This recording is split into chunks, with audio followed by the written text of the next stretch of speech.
The Doors burned bright for a short time. From 1966 until Jim Morrison's death in 1971, they took rock and roll into new realms with ominous lyrics and unpredictable performances.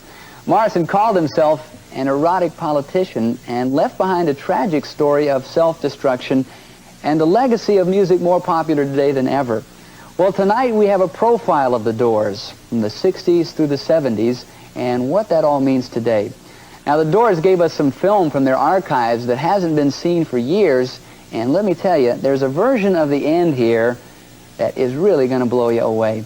We also interviewed all three surviving Doors. Ray Manzarek was shooting a video for his new album, Carmina Burana, and Robbie Krieger was working in his own home studio on an album of dance music, and John Densmore has been acting in his own one-man play. It's called Skins. The Doors, their fire is still burning. Really. After a while, Jim said, "Hey, you guys, we need some more songs, so everybody go home and write some songs." So I went home and I wrote, the first one I ever wrote was Light My Fire, and it's been all downhill ever since.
Jim was into the concept of Dionysian ecstasy, and Dionysus was a Greek god who was the opposite of Apollo. Apollo is the god of order, of music, of propriety, of the right stuff.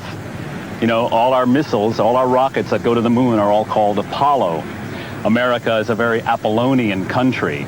And the Dionysian ecstasy was not a mental order, it was a physical order. You would get into the physical and just kind of revel in drunkenness, revel in excitement, revel in just being alive, just the spirit of your own body. We want the world and we want it!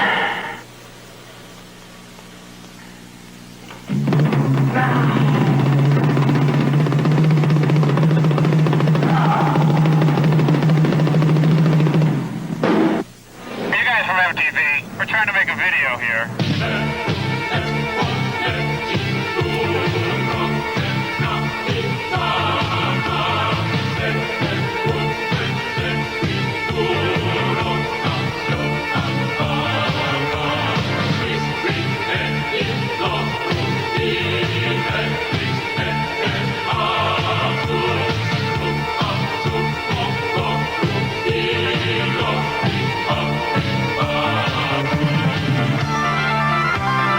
That's why I've done Carmina Burana, Karl Orff's wonderful composition, 1935, 37, a cantata with voices and everyone's just singing their heads off.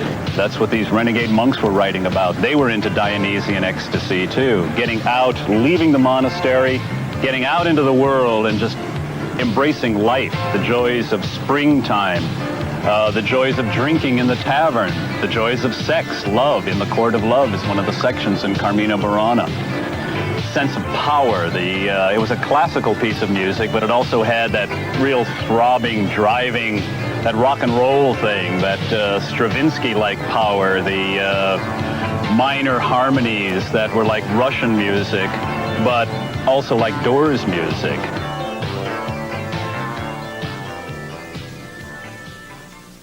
This is one of my new dance songs, and it's called The Oil Slut. And here it comes right now.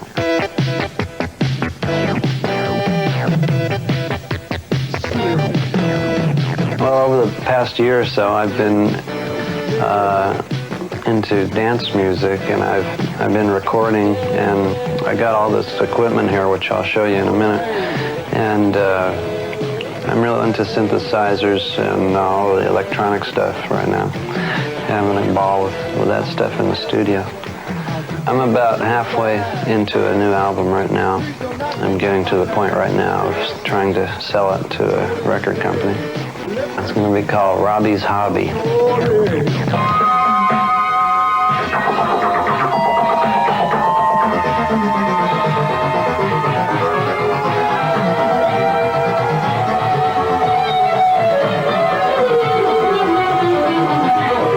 When I first heard about the Doors, I was in another group, and my friend John Dinsmore, who I'd known in school earlier, was telling me about this group that he was in called the Doors.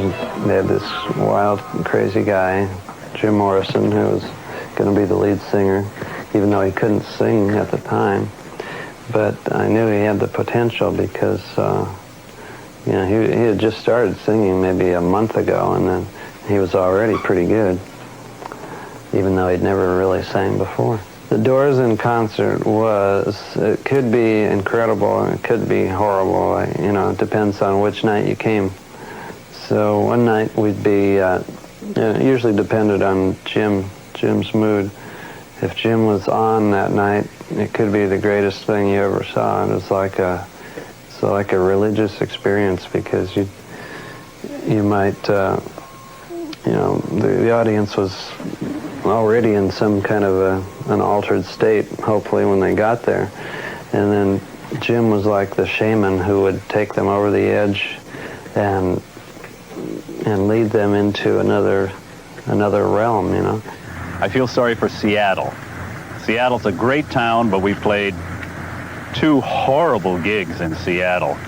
Just for some reason or another, the Doors could not get the magic going in Seattle. And we loved the city and everything. It was just one of those things.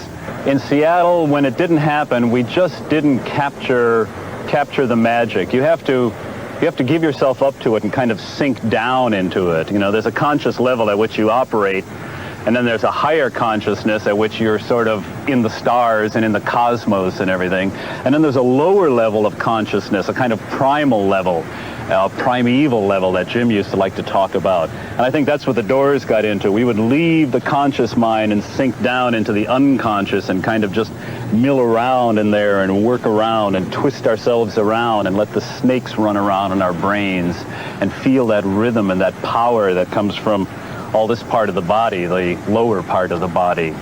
Can we say that on MTV? The lower part of the body. Hey, Mr. Lightman! You gotta turn those lights way down.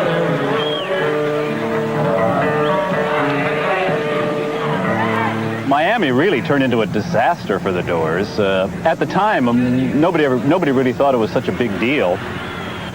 We knew it had been one of those Doors shows in which things didn't go right. As a matter of fact, everything went wrong. Jim was drunk out of his mind at that show.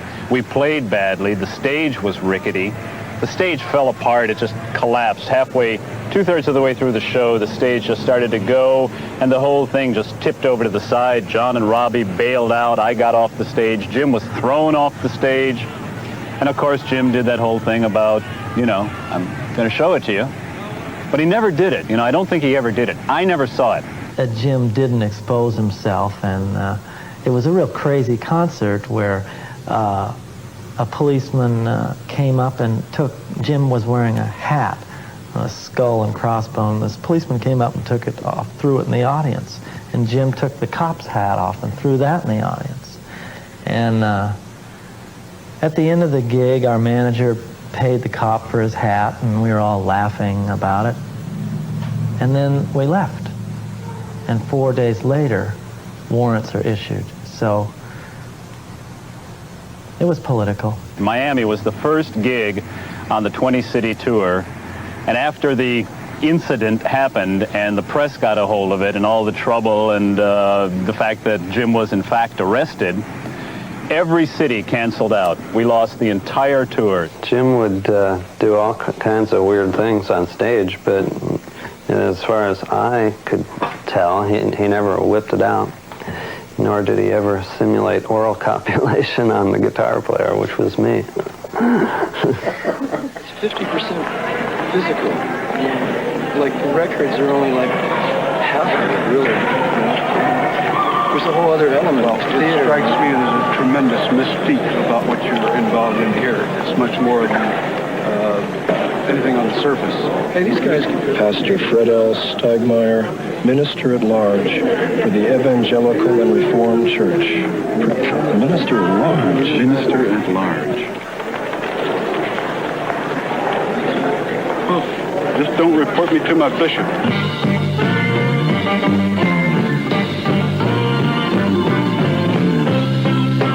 An ancient lunatic reigns in the trees of the night.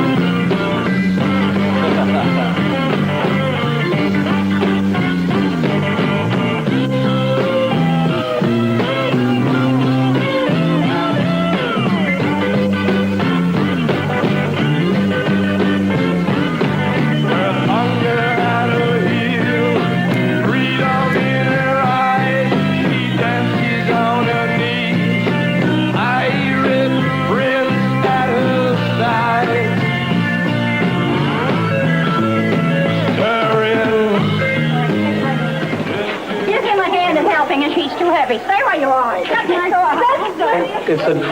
It's a democracy. You really did it. I gotta see the guy who did that. Somebody hit her with a chair, you know?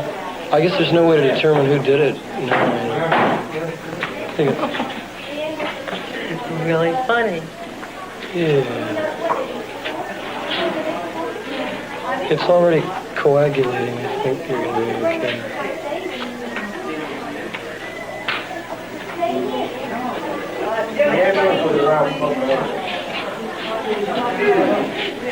Are you in the group or anything like that? No, she was just an innocent bystander.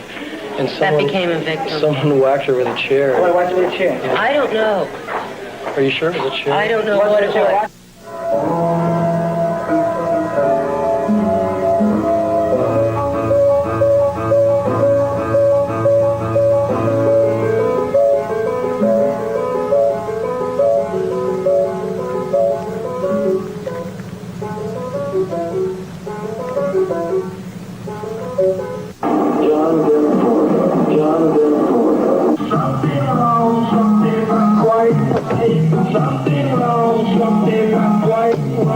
Before this play, I found it hard to say I was an actor, even though I've studied for several years. But after doing this show, I feel I am an actor. You know, it's my fellow actors have said I'm good, and I feel the audience responding, and so I feel like I'm an actor, as well as a musician. Come on, baby, take a chance with us. It was another one of those love, hate relationships, hate relationships. As I say in my play, in the video, I say it was a real love-hate relationship. I loved him for his art and his words, and I hated him for his self-destruction. the early years, we were all buddies. He was like a college guy, and we were like fraternity brothers. As he started to destroy himself, I pulled away from him as a statement, you know, and he knew it. He knew I disapproved of how far he was going. But he was set on it, you know. There's nothing I could do about it.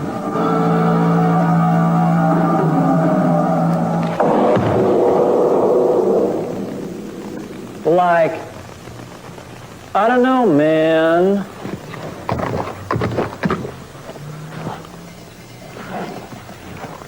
That's me, isn't it? Or is it? Or was it?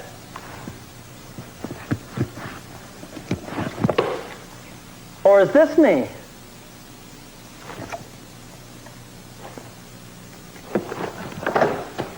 John forgot his name. From my point of view, when I look at the illustrated history book, I get a kick out of the negative reviews. There's one in particular I just love. We were the house band at the Whiskey, and Pete Johnson, he says, "This band has the worst stage act I've ever seen. The singer sings with his eyes closed, and the guitar player wanders around like he doesn't know where he is, and the keyboard player hunches over, emoting mystery from the keys." I thought, I'd like to see that. That's pretty, you know, so that was our reaction, too, when it came out in 1967. We thought, wow, he's trying to really dump on us, but it sounds great. This is the end, beautiful friend. This is the end, my only friend. The end of our elaborate plans. The end of everything that stands. The end, no safety or surprise. The end, I'll never look into your eyes again. The night we played the Hollywood Bowl, Jim took acid without telling the rest of the band. So I'm playing along, but it's just something's wrong, something's not quite right. And I didn't know what it was. And I found out later, you know. So, I mean, he was tripping out on the grasshopper, and I was going, wait, you're missing all your cues, buddy. Ode to a grasshopper. I think I'll open a little shop, a little place where they sell things, and I think I'll call it Grasshopper. I'll have a big green grasshopper out there. Have you seen my grasshopper, Mama? Looking real good.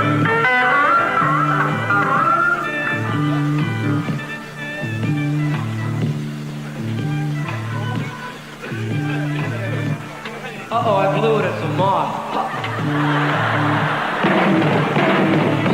That's all right, he ain't got long to go. So we'll forgive him. Ensenada, the dog crucifix, the dead seal, ghost of the dead car's son. Stop the car! I'm getting out! I can't take it! Hey, look out, there's somebody coming, and there's nothing you can do about it. A lot of people have said, hey, why didn't you try to stop him? You know, couldn't you see that he was drinking himself to death? And yeah, we could see it, you know. John knew it, Robbie knew it, I knew it. Jim was going to die. But there was nothing anybody could do to stop him. The road to excess leads to the palace of wisdom. And Jim Morrison was a very excessive person. I think he had to be excessive. He had to take it to extremes. But by being excessive, he lived out on the edge for all of us. All of us that are, let's face it, afraid to go out there. It's scary out there, man. It's scary. You're alone. You're all alone. There are no rules. There's no foundation, no mommy, no daddy, No school, no government, no religion. He was out there all by himself. And he was bringing messages back to us who were afraid to go out there. And it was excessive, you know? He lived an excessive life, but he did it for all of us. I think that kind of talent has to be excessive. That kind of genius has to go out there where we are afraid to go. You walked on down the hallway, baby.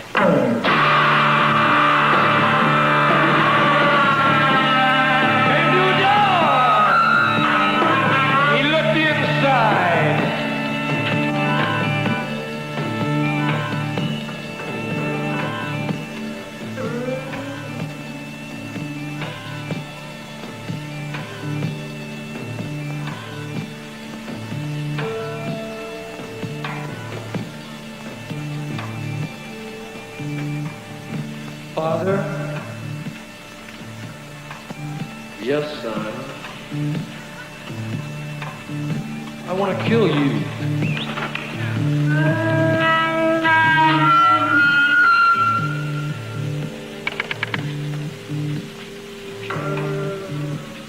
Mother,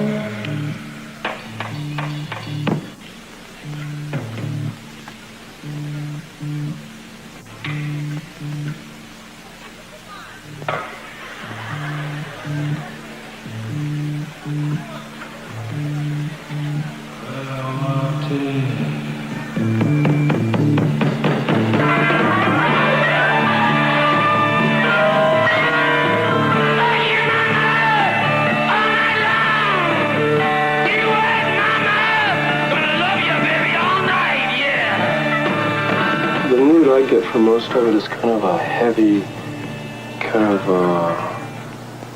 sort of gloomy feeling, you know, like of someone not quite at home, or you know, or not quite relaxed and, you know, aware of a lot of things, but not quite sure about anything. I'd like to do one. Just feeling of being totally at home. You know, I see a lot of young people around today who are trying to be like Jim, and they get as screwed up as they can on all kinds of drugs or whatever, and I tell them, hey, the Jim that I dug was not like that all the time, you know. That's when he did his best stuff in his early days before he really got into alcohol and got completely screwed up, you know. So I think he could have done a little less on the excess side. And then as time went on, he got more intense. And nothing could prepare me for it. Musically, I was prepared. I played drums since 7th grade, you know. For touring the world and all of that,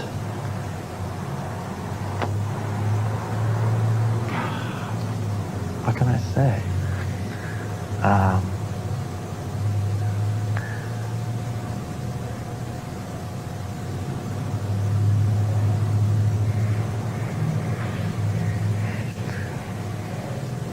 It's like I feel that I've been through a lot. Great highs and some real heavy lows.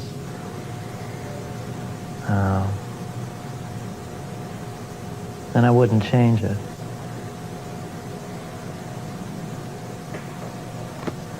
I think these days, especially in the States, you have to be a politician or an assassin or something to really be a superstar. Love me one time, babe. Could not speak. Love me one time, baby. Hear my sky weep. But love me 2 times, girl. Last me out to the week. Love me 2 times, I'm gone away. Maybe 2 years ago when the quote-unquote Doors revival started, and due to a couple of things. Certainly due to Danny Sugarman's book, along with Jerry Hopkins, No One Here Gets Out Alive. Very exciting story. Francis Coppola put the end in Apocalypse Now at the beginning of the movie. And we've decided to finally release a greatest hits package, as they call it in the business. I think if Jim came along today and the Doors started today, I think we'd be giant, you know, because, you know, a lot of kids, when they hear Doors stuff now, they say, oh, I like that group, I'm going to go out and buy it, you know. And they don't even know that it's an old group. And they'll just go to the record store and buy it, figuring it's this, a new group. Thousands of kids, literally hundreds of kids, have written in saying, thanks for writing that. They really have a true passion for the Doors. This guy, the psychotherapist, was the director of an adolescent alcohol detox unit, detox and therapy unit. Basically, that is a mental hospital for teenagers with a booze or dope problem. And he worked there. And I met him after this lecture. He came up to me. He said, you're Danny Sugarman. You wrote that book on Jim Morrison. I said, well, I had a little help in doing it, but yeah, I'm that guy. And he says, I hope you know what you started, man. I hope you know. So what are you talking about, what I started? And apparently what was happening in this adolescent unit was these kids had read the book, and these kids on group therapy night or family therapy night would say to their mothers and fathers, I don't know why you're criticizing me. I'm the reason you're here. If it weren't for me, your life would be boring. I don't tell you what to do with your life. What are you telling me what to do with, you know? And these kids would throw out these lines of Morrison's. And he just said to me, I hope you're happy. That book has been the single most disruptive influence that has ever been on that one. And we've had some disruptive influences. So it's worse than any drug that's been smuggled in. He said, I hope you're happy. He said, that guy was sick, and you made him out to be a hero. He said, I just think it's sick. I was really knocked out. It really hurt. Because Morrison, to me, was such a positive voice. I mean, his trip wasn't about death. No. Morrison's trip was about life. I mean, Break On Through to the Other Side wasn't this side life, that side death. It was this side ignorance. The other side was bliss, was tranquility, was consciousness. This side was ignorance. This side was awareness. Break on through to the awareness side. And the way you did that was you came to terms with your fears. You came to terms with your limitations. Don't let me die in an automobile. I want to lie in an open field. Want the snake to suck my skin. Want the worms to be my friends. Want the birds to eat my eyes as here I lie. The clouds fly by. For man has closed himself up till he sees all things through narrow chinks of his cavern. But if the doors of perception were cleansed, everything would appear to man as it is, infinite. The Doors.